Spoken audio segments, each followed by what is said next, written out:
Recently, we heard the news about how the legendary Kannada actor Puneet Rajkumar succumbed to a heart attack. He started feeling uneasy during his morning workouts. Not just this news, we have heard several heartbreaking news about how the actor Siddharth Shukla or the comedian Raju Srivastav succumbed to a heart attack during their morning workouts. The great singer KK also succumbed to a heart attack during one of his great performances. And finally, we heard about Sushmita Sen, where she recently had an heart attack and then she had to get a surgery done. Have you ever wondered why the rate of heart attacks have increased in the youngsters? So in today's video, we are going to discuss just this topic: why are youngsters exposed to heart attacks more and especially seen in the midlife post 40? Hi, I'm Avanti Deshpande, a clinical nutritionist, author, speaker, entrepreneur, and a fit mom. I consult people to have a healthy lifestyle and learn the art to eat smart. Before we move ahead, do subscribe to our channel and do like and share the video to spread the health information. Let us just first try to understand what is the reason why there is an increased risk of heart attacks early in the morning. The body's circadian rhythm, which is also known as the internal clock, it is responsible for regulating the timings of feeling of wakefulness and tiredness throughout the day. सुबह heart attack होने के chances काफी ज्यादा होते हैं. उसकी वजह ये है, our bodies increase amount of PAI1 cells. PAI1 cells are the ones which block the blood clots from breaking down. The more PAI1 cells are there in the blood, the higher is the risk for the blood clots that leads to the heart attacks.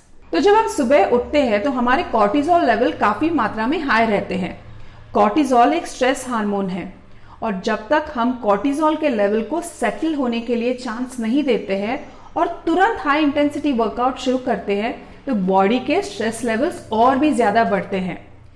फिर अगर आप इसके साथ साथ unhealthy हुए तो फिर आपके हार्ट अटैक के भी चांसेस बढ़ सकते हैं. लेकिन सिर्फ PAI1 सेल्स हाई होने से या फिर कॉर्टिजोल लेवल्स हाई होने से ये जरूरी नहीं है कि आपको हार्ट अटैक हो जाएगा.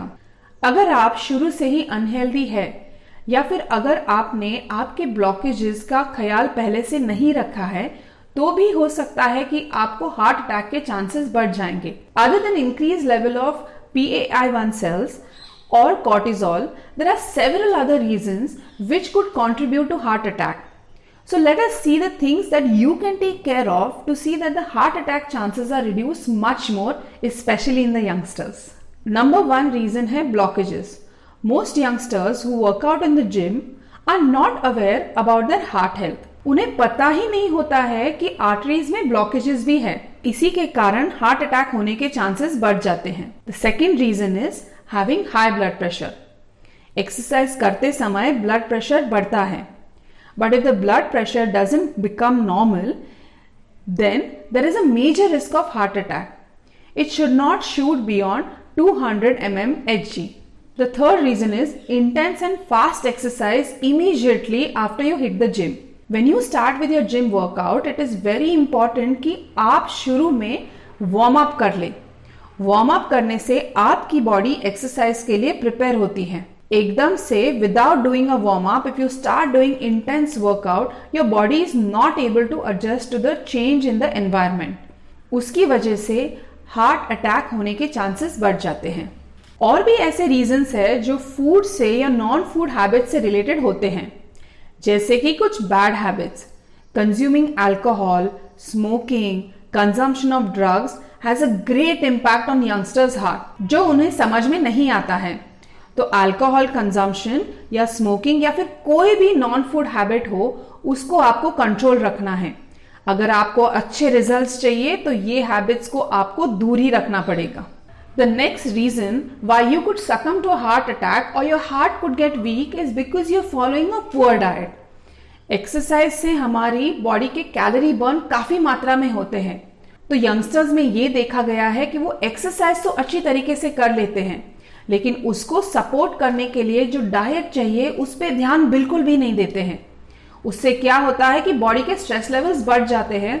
हार्ट या फिर बाकी के जो ऑर्गन्स होते हैं उनको ज्यादा एक्सेस काम करना पड़ता है और उनको नरिश करने के लिए तो अच्छा खाना नहीं मिलता है।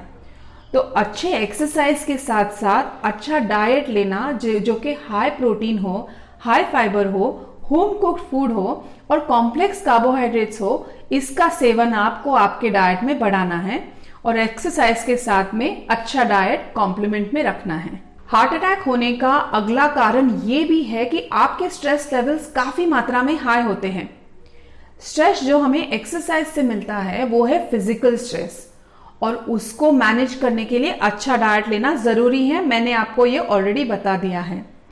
लेकिन मेंटल स्ट्रेस होता है बहुत ज्यादा काम करने से या फिर अच्छी तरीके से स्लीप ना लेने से। तो आपको ये भी देखना है कि आप फिजिकल स्ट्रेस के साथ साथ मेंटल स्ट्रेस को भी मैनेज कर ले।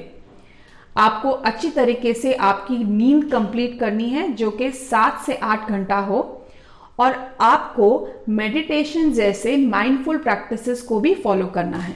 हार्ट अटैक बढ़ने के चांसेस ज्यादा है अगर आपका BMI अनहेल्दी हो, मतलब आपका वेट आइडियल बॉडी वेट से काफी मात्रा में हाई रहता है।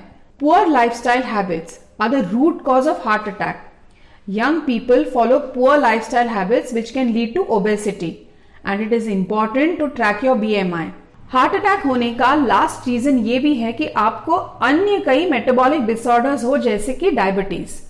This is another factor which gives rise to heart attack. It elevates the sugar levels which can damage the blood vessels which serve to the heart. Heart attack होने की अलग वजह तो हमने देख लिए, लेकिन क्या आपको मालूम है कि आपके लाइफस्टाइल चेंजेस से आप इसको आराम से मैनेज कर सकते हो?